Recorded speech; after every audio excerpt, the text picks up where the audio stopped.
es con Pedro Mari Sánchez, uno de los actores.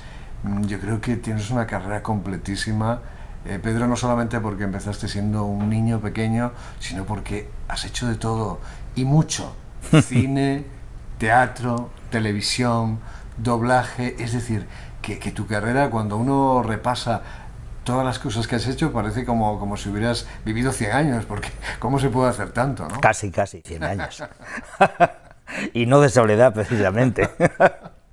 No, ha sido muy afortunado para mí poder estar en tantas disciplinas, desde tan niño, conociendo a tanta gente y en campos tan distintos, la verdad. Eso es un privilegio, una suerte en la vida maravillosa. Sobre todo cuando eres tan pequeño y trabajas con gente como Alberto Closas, ¿no? Por ejemplo, sí, que era un galán del cine, pero en todo su derecho, porque era una persona además extraordinaria, sí, y con una gran categoría, ¿no?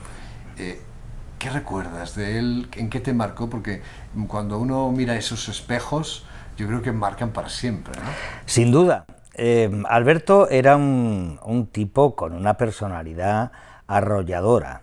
Era bueno, Críspulo, tú, qué manera tienes de mirarme, jodido, me decía. Era tremendo. Era una persona muy seria, muy cariñosa, muy profesional y con con un empuje personal, con una pasión por la profesión y por la vida enorme, ¿no? Y un tío muy respetuoso, muy respetuoso. Yo recuerdo, dicen, ¿no? Muy exigente, era muy exigente, pero al mismo tiempo era un tipo encantador. Vamos a ver, yo lo recuerdo así, quiero decirte.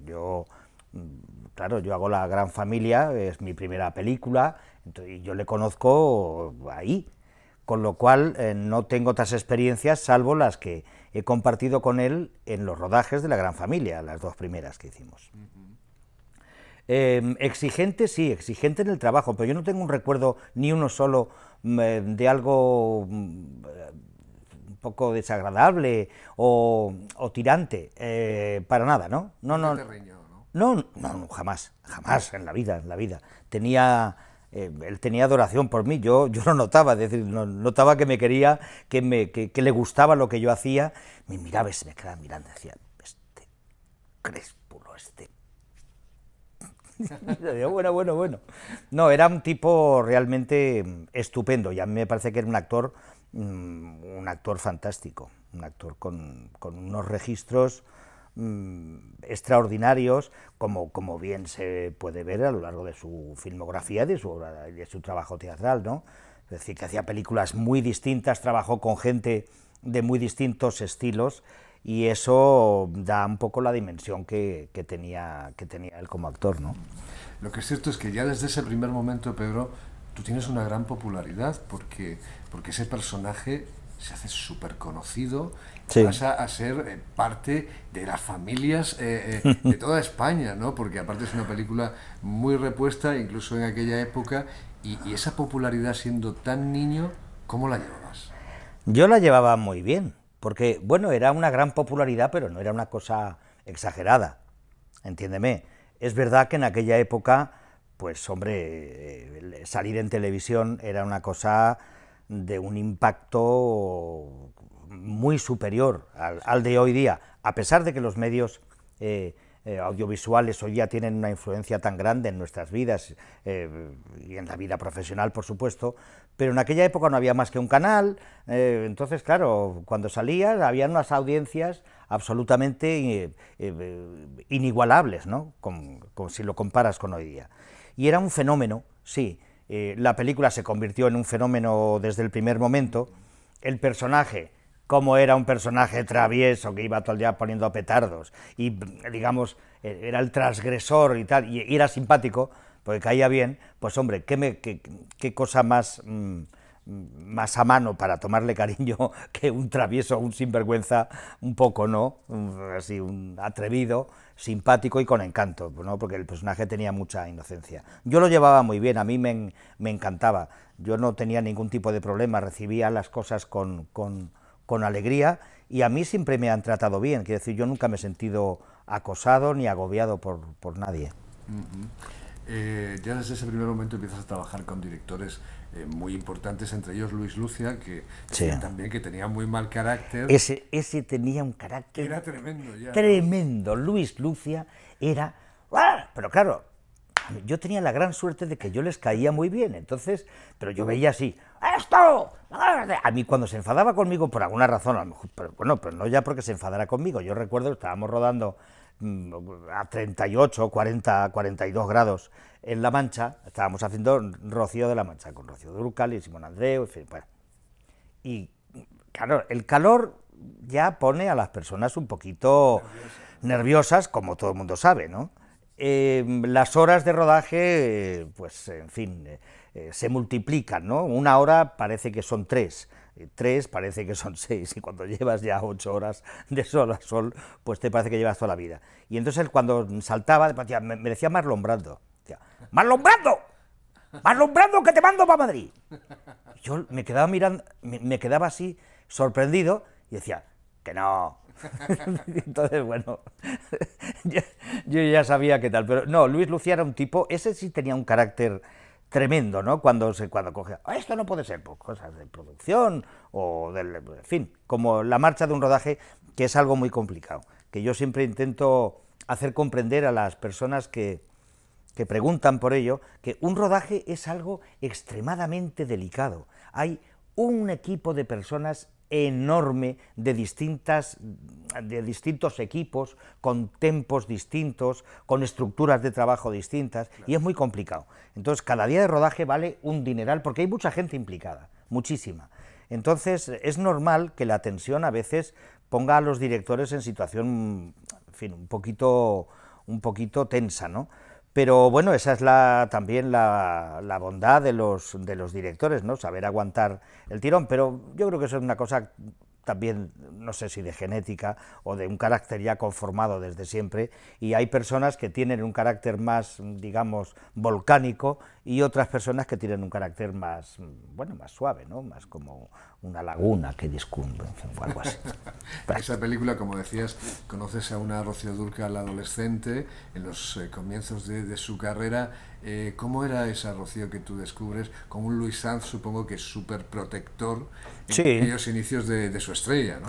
Sí, claro. Bueno, Luis Sanz todos sabemos que ha sido una persona pues importantísima en la cinematografía de este país, ¿no? Alguien con muchísimo conocimiento, con una vista tremenda para adivinar quién tenía talento y potencial, y en fin, veía más allá de lo que se apreciaba a simple vista, ¿no?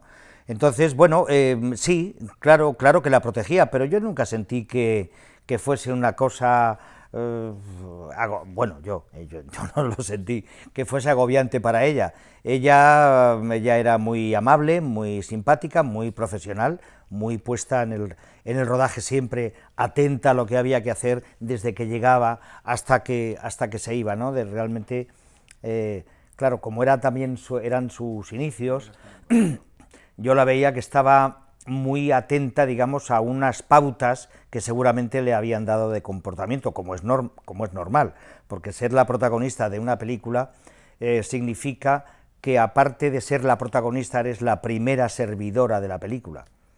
Entonces, eso se lo habían dicho, yo creo que muy claramente, y siempre tuvo un comportamiento... Sí, había calado en ella, porque su comportamiento en ese sentido era impecable. Conoces también a otro de los ídolos de aquel momento y trabajas con ella, Marisol, que además te llevaste maravillosamente muy bien. Bien, y además ruedas una película complicada, sobre todo por el director, que es Mel Ferrer, que en aquellos momentos era una superestrella, casado con Audrey Hepburn, en aquellos momentos, a la que conociste también. Sí. Y bueno, todo es como de cuento de hadas, Pedro. Cuento de hadas total. Hombre, Marisol era de una belleza, y no solamente la belleza que tenía, sino lo que irradiaba. Ella irradiaba luz, alegría, era extraordinaria, era una maravilla, ¿no? Todo el mundo estaba enamorado de ella, es decir, mayores, jóvenes, todo el mundo, porque su personalidad era realmente adorable, ¿no? Y claro, una película de ese tipo, con gran estrella, ya consagrada hacía tiempo, con Mel Ferrer, que era, bueno, pues tú lo has dicho, ¿no? El actor internacional, pero un poco digo, un actor a la sombra de la grandísima estrella de Audrey Hepburn, pues era complicado. Mel Ferrer, ese sí era un director que tenía más problemas de relación, era un poco más distante, todo era, a ver qué dice el señor Ferrer, no sé qué, era un poquito más así, ¿no? Y Audrey, pues realmente yo tuve la ocasión de conocerla a lo largo de 2 o 3 días, porque fue al rodaje. ¿Cómo que si soy consciente? Yo te puedo decir, cuando entró por la plaza de toros, me parece que fue de Marbella y tal, estábamos rodando allí, yo me quedé así, porque era ese ser tan menudo, tan aparentemente frágil, pero tan lleno de una fácil elegancia, una cordialidad con todo el mundo, era maravillosa, porque no era nada forzado, o sea, no era una presencia irreal que se movía, no, era una mujer encantadora, bellísima, agradable, con una amabilidad extraordinaria y una normalidad. O sea, no era nada forzado, no era una postura que tú veías, ay, esta persona, oye, qué bien trabajado tiene el personaje de ser amable, cuando va a los sitios, cómo saluda a la gente. No, era realmente así, era encantadora, una maravilla. Esa experiencia fue maravillosa en su conjunto, porque, bueno, pues quieras que no, pues trabajas en un entorno en el que aparecen personas que tienen un sello personal muy poderoso, que acaba dejándote marcas que luego tú, cuando ya vas creciendo y conformando tu personalidad, vas siguiendo como quien sigue el rastro de un tesoro para encontrar cosas valiosas para tu vida, ¿no? Además, en esa película precisamente tienes un papel muy importante, que eras como el escudero de Marisol, por decirlo de alguna manera, ¿no? O sea, que estabais ahí en un mano a mano constante. Todo el tiempo. Y eso te daría una popularidad también en otros países, sin duda. América Latina, donde se estrenaban todas sus películas todas, con gran éxito. O sea, que tú también te abriste a un mercado también que traspasó fronteras, ¿no? Sí, y de hecho, más o menos en aquella época yo empecé a trabajar en producciones norteamericanas. Ocurre que, bueno, que en un momento determinado, a mí me representó la William Morris Corporation, que era, y no sé si sigue siendo, probablemente pues la agencia artística más importante de Estados Unidos. En aquel entonces, desde luego, era indiscutible. Y bueno, pues yo tuve ocasión de trabajar en algunas películas, pues de protagonista, pues con Diane McBain, que era la rubia de Gigante, y de 77 Sunset Street, que era una serie así de intrigas detectivescas y eso, con John Ireland, que hacía mi padre, un actor que ha trabajado desde con John Ford hasta con lo más grande, ¿no? Y bueno, pues claro que te abre, sobre todo, ¿sabes qué pasa?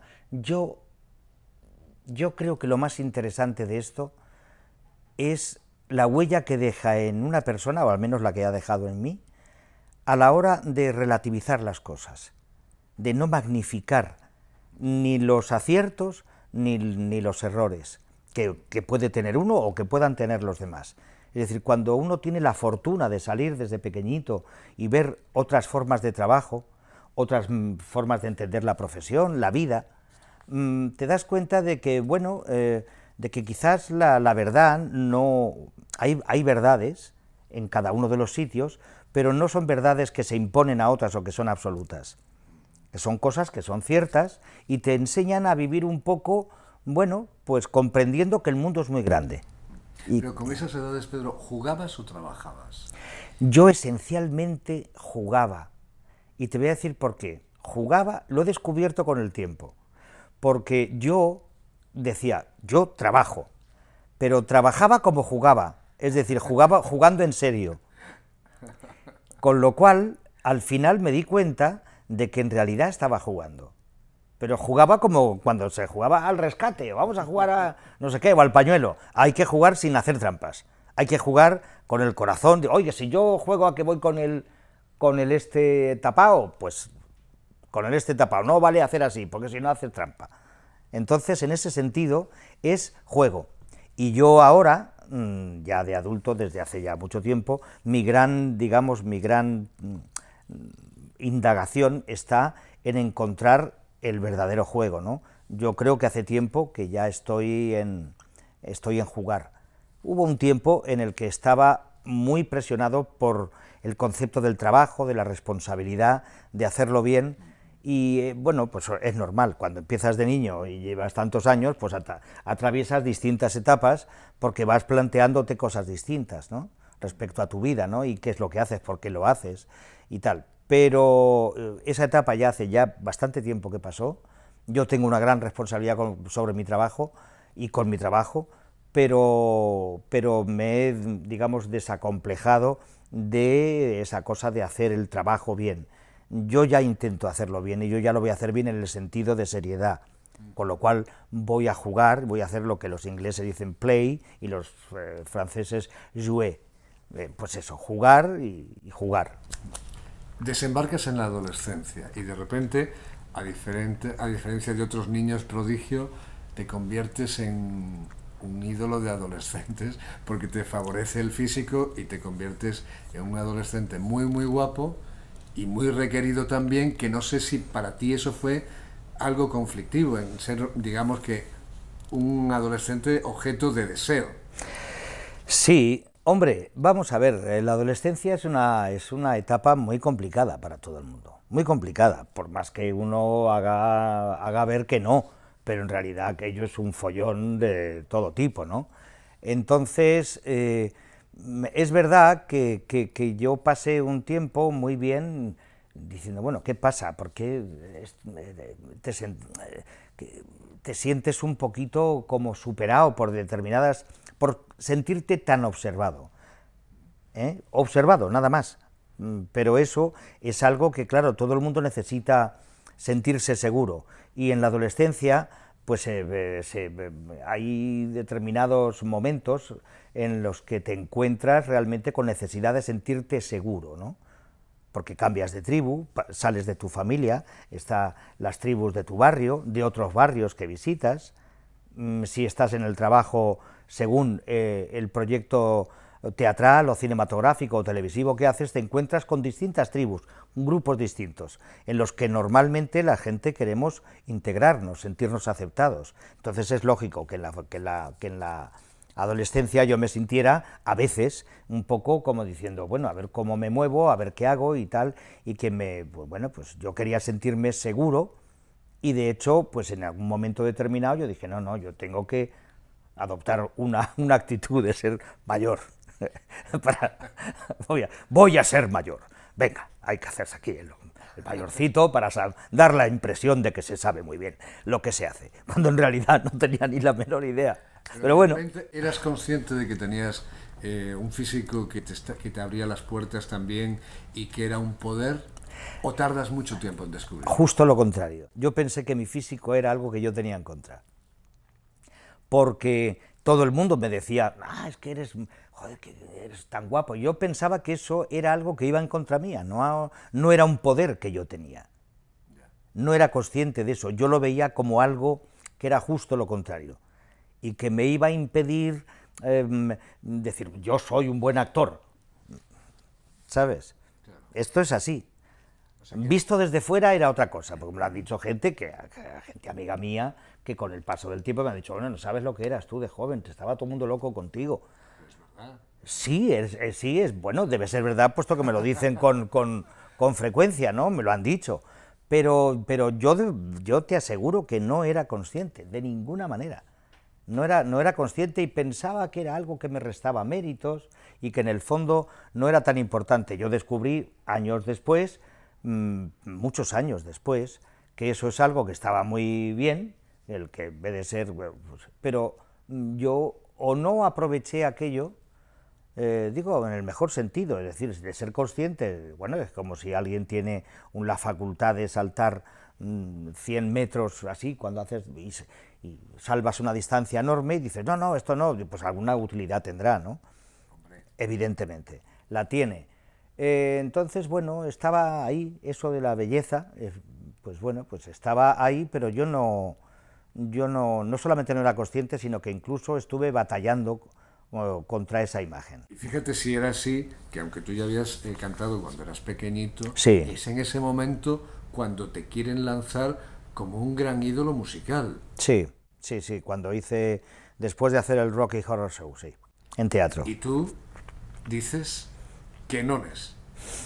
Bueno, digo que no es en parte, sí y no, porque a mí me gustaba mucho la música, claro, me gustaba, yo había, pues, fíjate tú, ya había hecho discos de niño y me gustaba mucho, acababa de estrenar un musical de éxito tremendo, el Rocky Horror Show, que además era un musical transgresor con una música maravillosa de Richard O'Brien, maravillosa, un grupazo de rock que tocaba en directo maravilloso, con Jesús de la Rosa tocando el piano, entre otras cosas, el cantante de Triana, por poner un ejemplo. Es decir, era algo muy lleno de poder, ¿no?, lo que habíamos hecho allí, y me proponen grabar, y yo digo que sí, que me gusta, pero... Grabar no, un gran lanzamiento musical. Un gran, bueno, sí, Vamos, un gran lanzamiento, es que verdad. no es lo mismo. Bueno, pero yo no, si lo dices tú, mejor que si lo digo yo. Estupendo, sí, un gran lanzamiento musical, y yo pongo unas condiciones. Ya sabes que yo estaba todavía en esa etapa de quiero ser mayor. Entonces, quiero ser mayor, yo pongo mis condiciones. Entonces, por un lado estaba muy bien, porque obligué, digamos, en el mejor sentido de la palabra, forcé la situación o puse unas condiciones que hacían que yo pudiera elegir a los músicos. Yo tenía buen gusto para elegir a los músicos, es decir, me fui a los mejores locales de jazz de Madrid y están en ese disco algunos de los mejores músicos del país, o sea que no elegí mal, es una cosa, afortunadamente, ¿no? Pero sobre todo, ahora ya hablando en serio, era una cuestión de estilo de trabajo. Yo conseguí que la compañía Polygram aceptara formar un grupo de personas, de músicos, afines a un proyecto musical que yo les había contado, que estaba pues conformándose, era mi primer disco y tal. Entonces, bueno, pues Eduardo Leiva me iba a ser el director musical, el que iba a hacer los arreglos, no sé qué, pues Eduardo Gracia, el contrabajo en estos, Carlitos Atias tocando aquello, Juan Cerro tocando la guitarra en esto, Bercherlo el saxo aquí, no sé qué. Bueno, esa forma de trabajar con ensayos durante un tiempo era algo verdaderamente insólito. Miguel Ríos, hace 1000 años de esto ya, me dijo, pero chico, pero si eso no se lo dejan hacer a los melódicos. Los melódicos éramos los cantantes, ¿no? Un grupo de rock era un grupo de rock, ¿no? Pero los melódicos éramos los cantantes, los chicos que sacaban así, solitos, para cantar, y les ponían una producción diseñada de antemano, y ellos iban al estudio y cantaban. Eso era el melódico. Pero este melódico quería decidir, ¿no? Quería decidir y decidió. Y yo creo que hicimos un trabajo hermoso, que si algún defecto tiene es solo imputable a mí, a mi juventud, en la indagación musical de un estilo propio y tal, pero yo creo que tiene algunos aciertos el disco, y quizá el acierto principal está en haber encontrado unos músicos para cada uno de los temas específicos y haber conseguido un sello que tiene que ver con que no era comparable a nada de lo que se hacía. La estructura musical, el diseño de los arreglos, la concepción de los sonidos, era muy poco habitual aquí.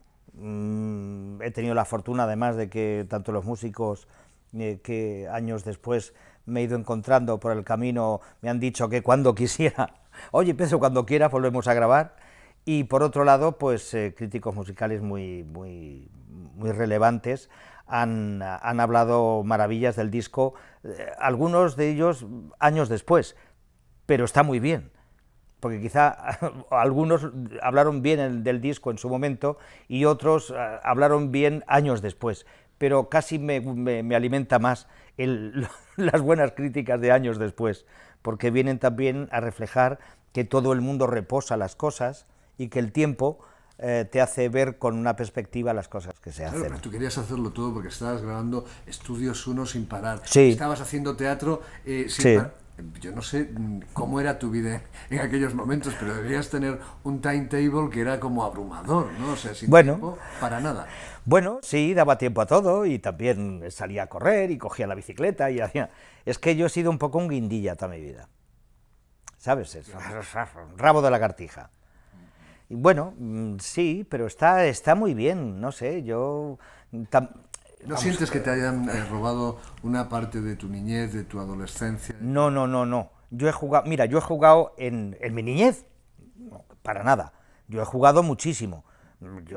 Mira, yo recuerdo, vamos a ver, mis recuerdos de niñez de juego son barro porque en invierno había tierra, tierra y cuando llovía barro, es decir, físico, musgo, buscar escoria para hacer los belenes de no sé qué y tal, jugar, no sé, yo tuve unos patines de hierro, de esos que vendían extensibles en Sepu y esas cosas, y claro, y me los ponía por la única acera que había en el barrio, el pequeño barrio donde yo me crié aquí en Madrid, ¿no? Había una acera, pero era una acera de esta que no era lisa, tenía cuadraditos, entonces ibas... Era una cosa tremenda, ¿no?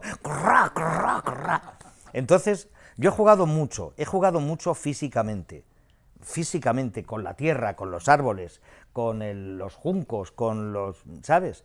Entonces, a mí no me han robado en ese sentido, porque es que yo he vivido como un juego... Con honestidad, ¿piensas que el haber sido una estrella de cine como tú y haber trabajado tantísimo en toda esa época tan importante, al final para una persona que es su niñez, su adolescencia, su primera juventud, tú a veces no piensas de verdad contigo mismo y dices, es que dediqué tanto tiempo a esto que a lo mejor me han faltado tiempos para mi familia, para mi gente? No, yo he estado siempre acompañado por mi familia, yo tengo todos los recuerdos, bueno, los recuerdos, pero no, como no, decir, yo he tenido a mi familia, los he visto todos los días de mi vida, yo no me he perdido ni fiestas de estas que se hacen junto de las Navidades, yo siempre recuerdo todo, todos juntos, los primos viniendo, no sé qué, no sé cuánto, todo.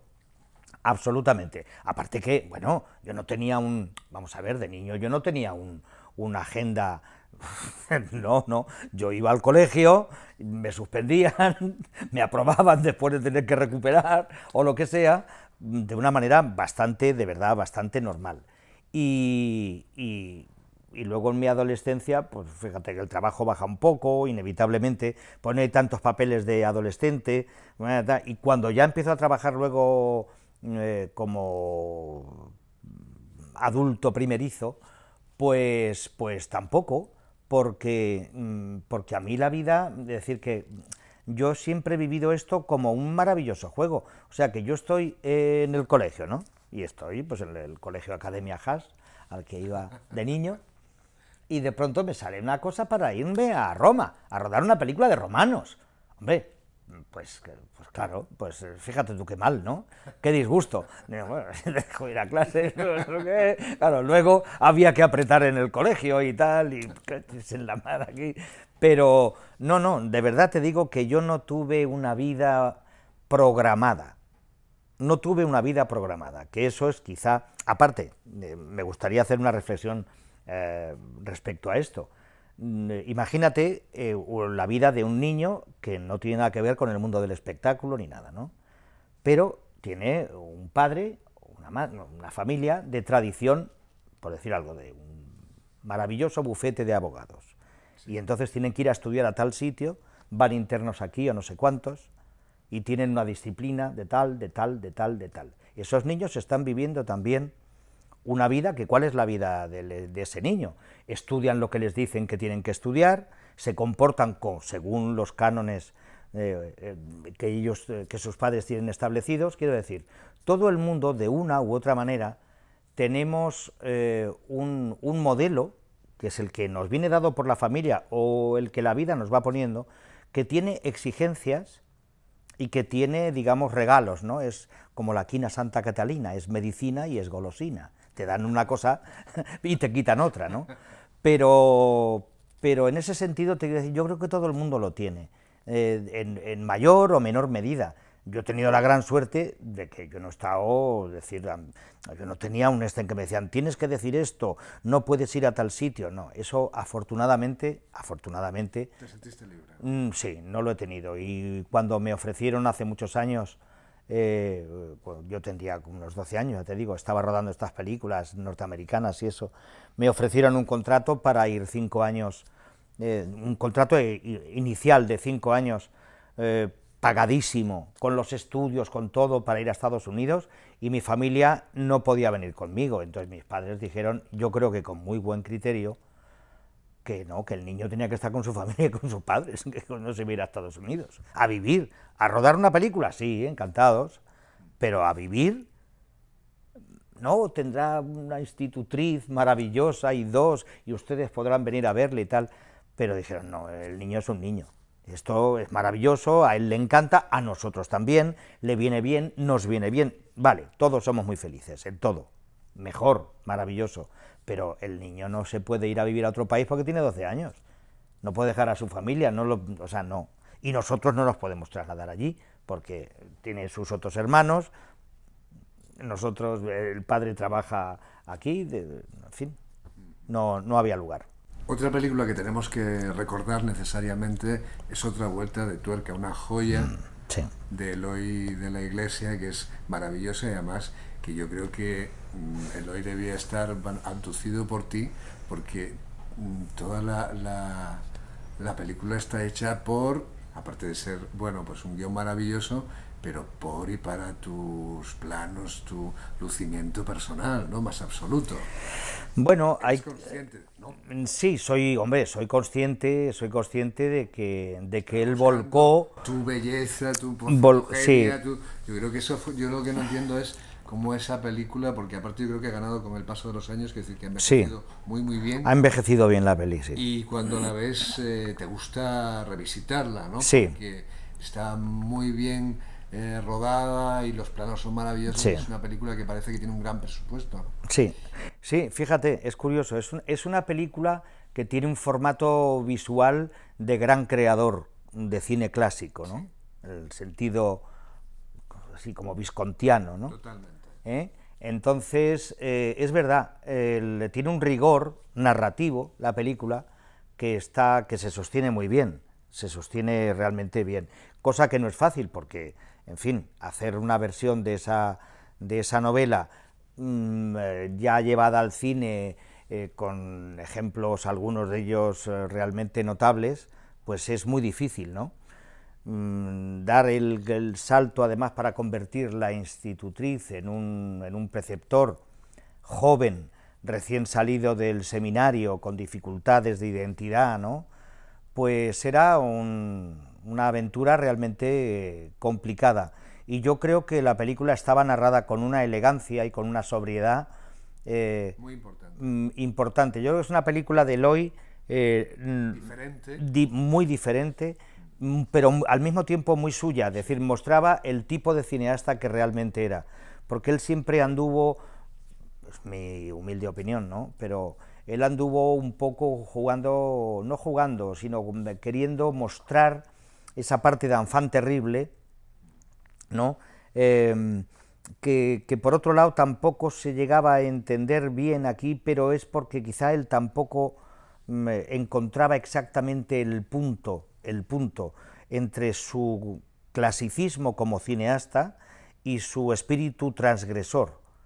Entonces, en esta película, curiosamente, estaba toda esa parte de concepción clásica del cine, de dominio del lenguaje cinematográfico, y había una parte transgresora tanto o más que en las películas, que otras películas. Y una gran tensión sexual que era muy difícil Tremenda. de llevar, que Tremenda. con cosas tan delicadas, ¿no?, como se Tremenda. trataban en esa Sí. película, y que para hacerlo con esa dignidad y esa categoría no era nada fácil, ni por parte del director ni por parte de los actores también, porque tú también tenías una gran responsabilidad. Mucha. Era tratar con niños, nada más y nada menos, Sí. ¿no?, con unas con unas cosas muy delicadas, ¿no? Entonces... Lo era, y sobre todo porque además, claro, como la historia está tan centrada en el universo interior de o bien la institutriz, o bien el preceptor, si es en realidad todo una cuestión de cómo percibe la realidad esa persona, de si está muy equilibrada o no. Ya te he dicho, he empezado antes con el tema de la identidad propia, ¿no?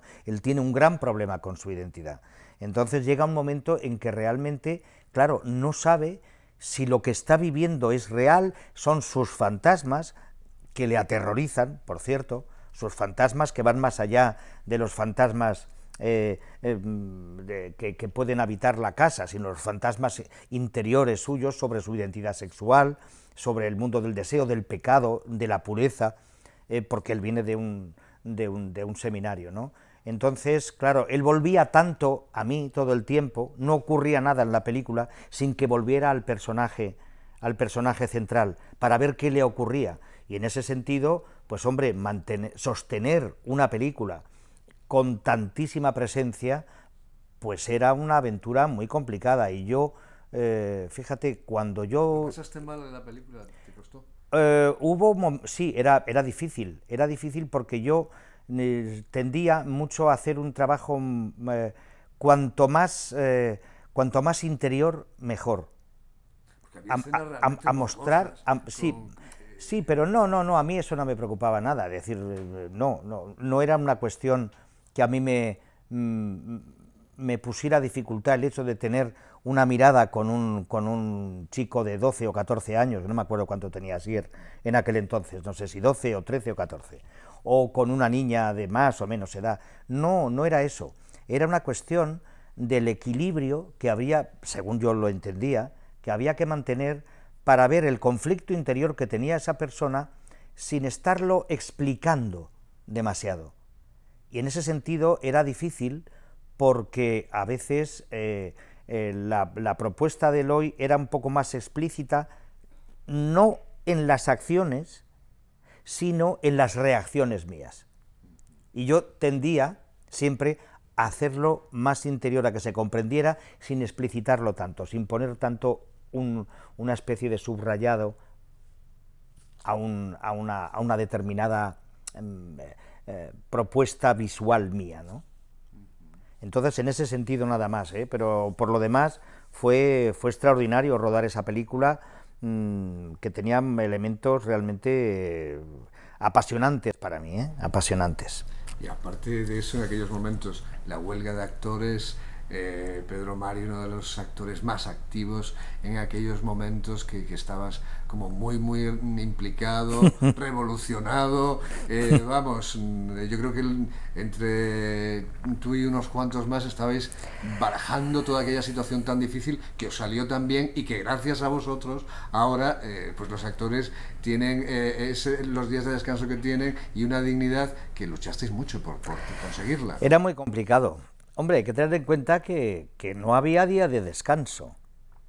Es cierto que es una industria muy singular, ¿no? Que no tiene que ver con otras actividades industriales, ¿no? Esto es lo suficientemente singular como para ser contemplado de una manera especial. Pero, claro, cuando se hacía teatro, por ejemplo, si era un éxito aquello, te tirabas un año haciendo la función en Madrid o más. Entonces, claro, no descansar ni un día, 2 funciones diarias, se acostumbra uno a todo, porque hablas por ejemplo, con Lola Herrera, que ha hecho funciones y funciones y funciones y giras y giras y giras, y dices, pues sí, lo hacíamos, y claro que lo hacíamos, y claro que lo haces. Pero es cierto que que era necesario reivindicar una parte del espacio vital, es decir, vamos a ver, estamos haciendo esto, pero necesitamos vivir también, tener un día de descanso. ¿Qué menos, no? Tampoco es tan... Dice, hombre, pero es que no, y a lo mejor al año siguiente no trabajas ya. Dice, pero si yo estoy trabajando, imagínese usted, contrate usted a un trabajador de cualquier tipo, Dice, va a estar usted 6 meses, mañana no va a descansar ni un solo día, o un año y medio, o no sé qué, ni un solo día. Pues la cabeza necesita descanso, ¿no? Y había, pues es verdad que había por parte mía pues una pulsión de juventud, pues que tenía que encontrar alguna salida, ¿no? Pero fíjate, había otros muchos compañeros que tenían mucha más experiencia que yo y más años, que estaban comprometidos también con eso, no tanto como se vino a decir en un momento determinado, porque estaba organizado todo desde una ideología política, no, porque ahí en la huelga de los actores bueno, no, y Sara Montiel y Lola Flores, y quiero decirte, y mucha gente, había de todos los palos. La huelga de los actores se produjo porque había una situación que es verdad que en su gestación en algunos momentos pudo tener apoyos políticos, sí, bueno, pues es verdad, pero lo que se pretendía era, oiga, vamos a ver, necesitamos tener nuestros propios representantes sindicales. ¿Elegidos por los actores? No, por favor, nada más que esto. Si tenemos que tener representantes de los actores, porque sean los nuestros, elegidos por nosotros, ¿no?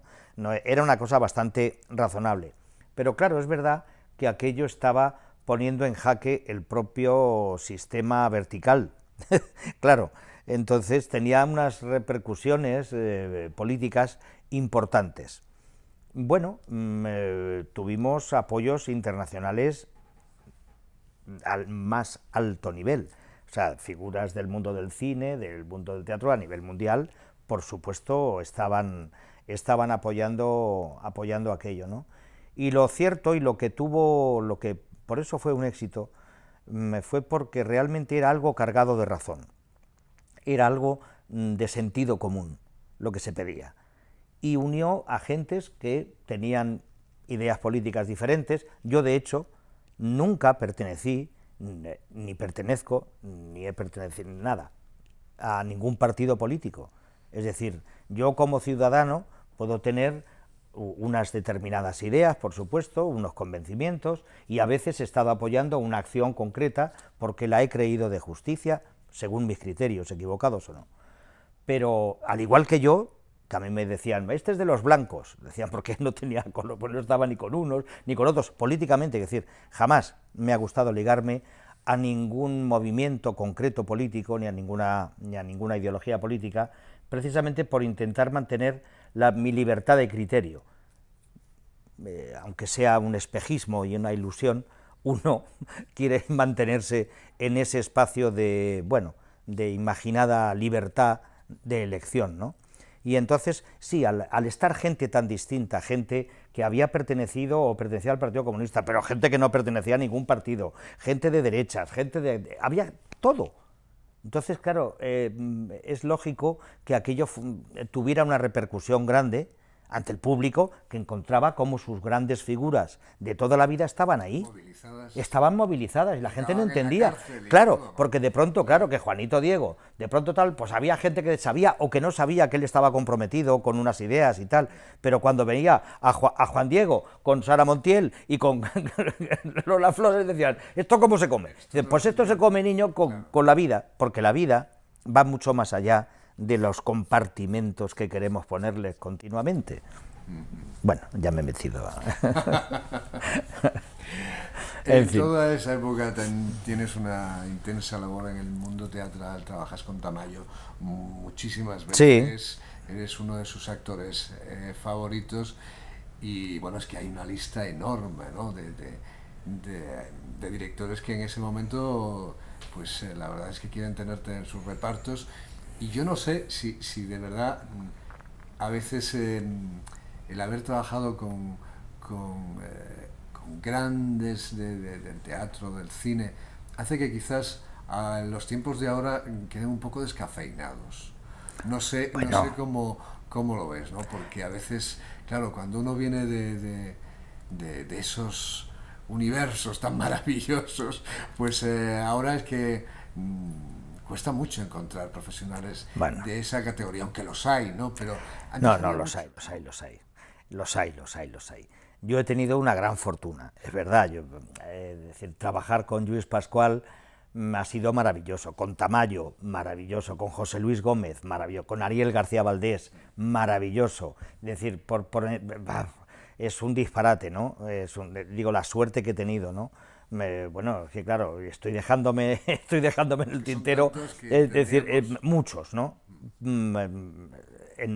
Pero ahora, claro que hay grandes directores. Lo que ocurre es que fíjate, yo creo que la cuestión es más porque los tiempos que vivimos, donde lo efímero, mira que el teatro es una actividad efímera, por definición, por naturaleza, se representa y desapareció, queda en el recuerdo y ya está. Bueno, que es otra realidad el recuerdo, pero bueno. Pero claro, estos tiempos donde toda la actualidad pasa, es decir, al segundo ya hay nueva noticia, nueva noticia, nueva noticia, todo, ¿no? Los avances tecnológicos, los de la comunicación virtual, es decir, hay una percepción del tiempo y de la actividad y de nuestra propia vida respecto al tiempo que está cambiando esa especie de aspecto de permanencia que había en estos otros tiempos. Pero yo creo que es más una cuestión debida a eso que al talento, porque claro, uno ve, es decir, los grandes directores, Carles Alfaro, Miguel del Arco, te encuentras un montón de gente. Yo acabo de hacer un trabajo con Juan Echanove, que se ha arriesgado muchísimo, muchísimo, y ha hecho yo creo que un grandísimo trabajo con la Asamblea de las Mujeres, que es una función endemoniada, porque son 4 anécdotas que no tienen una estructura dramática terminada ni compuesta, y hacer el trabajo con el discurso que él se ha atrevido a proponer y que tenga sentido, a mí me parece que es un tipo de talento, de verdadero talento teatral, que está, vamos, ahí llamando con una fuerza enorme y yo estoy deseando volver a trabajar con él, pero decir que te he citado otros 2 directores, pero la cantidad, hay gente muy valiosa que quizás el tiempo, las noticias, digamos, lo efímero de toda la actualidad, van difuminando porque hay muchos mensajes. Es decir, la publicidad de todos los impactos que hay son tantos que de pronto dices, ¿con qué te quedas? Es muy difícil. Pero con honestidad, tú que has trabajado antes, después y ahora, cuando tú ibas a un rodaje para grabar televisión o para rodar una película y te encontrabas con todos esos profesionales del equipo técnico, del equipo artístico, con esos actores, pues con esa disciplina, con todo, ¿de verdad que ahora te encuentras esos compañeros? Sé sincero. Sí, mira, te lo digo con toda, mira, yo he estado rodando ahora, te voy a poner un ejemplo claro y concreto, cercano. Yo he estado durante un tiempo rodando en Cuéntame, un tiempo, ¿no? Allí me he encontrado compañeros extraordinarios, un equipo impecable de trabajo, pero más cercano aún. He estado rodando una serie para Telecinco, que creo que saldrá este otoño, que se llama La Verdad. Y desde actores hasta el equipo de técnicos que trabajaba, el equipo técnico, bueno, y el artístico, director o directores, porque sabes que en las series hay varios, tal, realmente un nivelazo, con algunos una conexión bueno, extraordinaria. Es decir, he trabajado con Elena Rivera, que ha sido, las secuencias que hemos tenido ha sido maravilloso, ver la seriedad, el talento de esta mujer, la entrega, la dedicación. Ginés García Millán con Sergio Pérez Mencheta, un tipo con un talento enorme, de verdad, con el que he tenido la suerte de trabajar en unos cuantos capítulos en esta serie. Yo te digo de verdad que ha sido todo muy, muy gratificante, con Ana Álvarez, o sea, bueno, de verdad, una cosa extraordinaria. Yo creo que sí hay gente de mucho talento, mucho.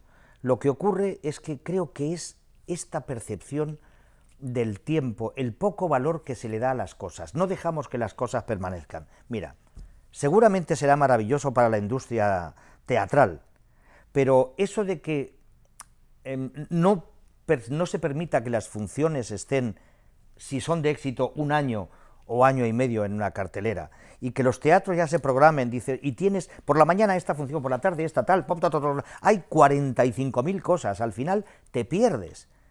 Yo tengo ahora, es decir, todo tiene una parte buena y una parte mala.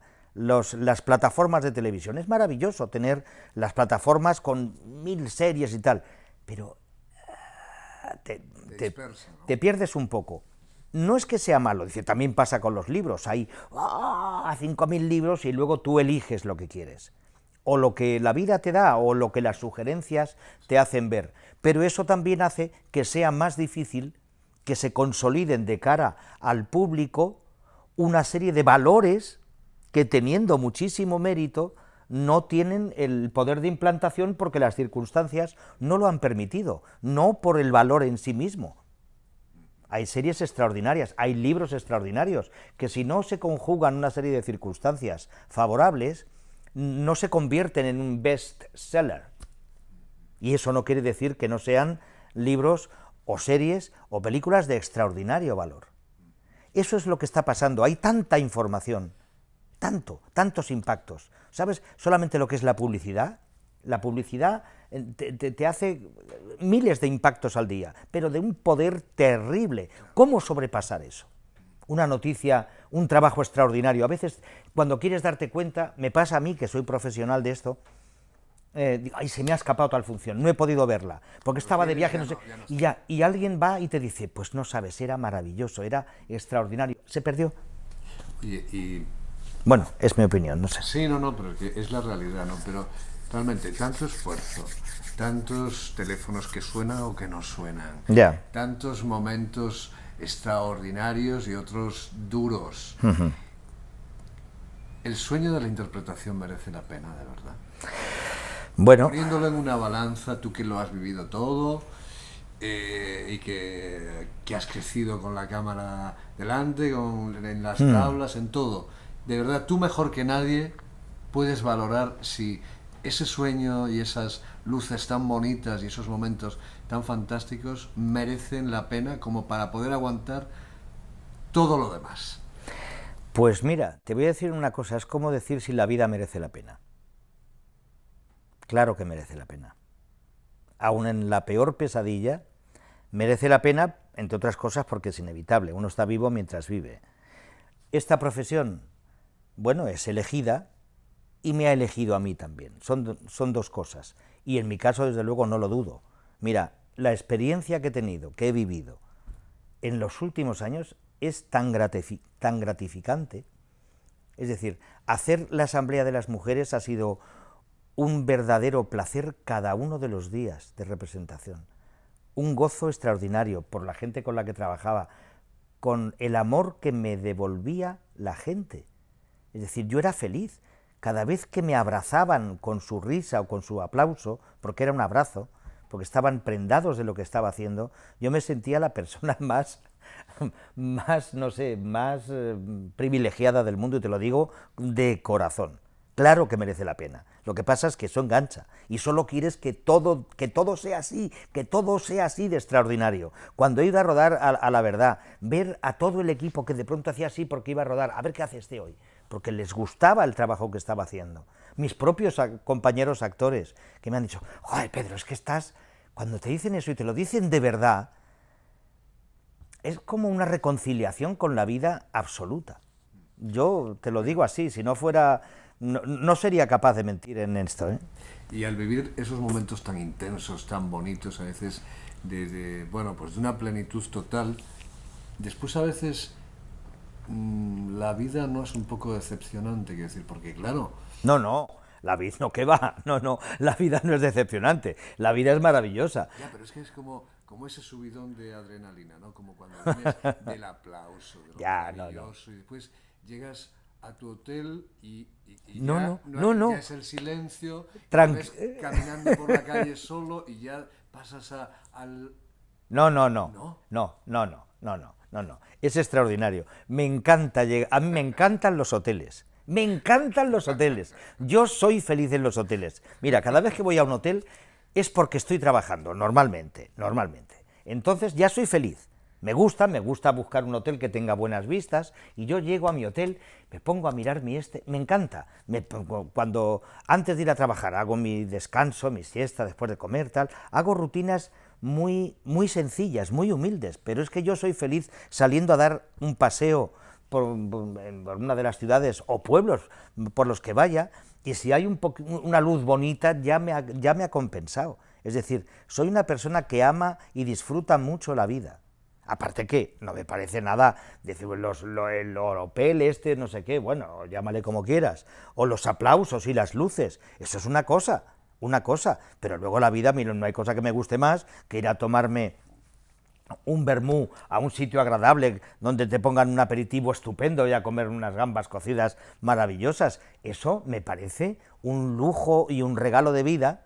Es decir, si yo tuviera la tristeza, que afortunadamente no tengo, de vivir una vida en la que me aburro, que no me interesa ni la música, ni los libros, ni nada, ni la pintura, ni tuviera la fortuna de tener amor en mi vida, y un amor inteligente y generoso, pues entonces yo ¿qué quieres que te diga?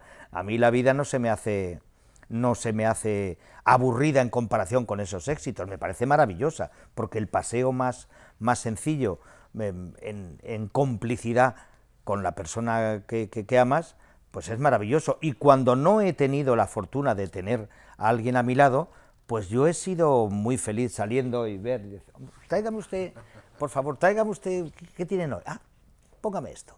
Y cuando ha sido menos, ha sido menos. Yo he sabido sacar, creo, jugo a la vida, y he pasado momentos como todo el mundo, buenos, malos, regulares, y hay tantas personas que han vivido cosas verdaderamente terribles en su vida que compararme con eso me parece, pues bueno, pues una descortesía y una falta de sensibilidad. Pedro, estaría hablando contigo, creo que un año seguido, y tendríamos temas, porque... Temas ahí. Es que tienes, pero solamente hablando ya de tu trabajo, porque realmente tienes una vida intensísima, has tenido la suerte de conocer a gente extraordinaria, de trabajar con ella, y oye, que un placer, que me encanta siempre verte, siempre reencontrarte en diferentes momentos de nuestras carreras, y que es un lujo, y que estoy encantado de estar. Muchísimas gracias. Y de que nos reciba siempre también. Muchísimas gracias. Ahora estoy metido en otro proyecto vital muy bien, fantástico, muy bien. Ya os contaré. Excelencia de la palabra se llama. Maravilloso, maravilloso.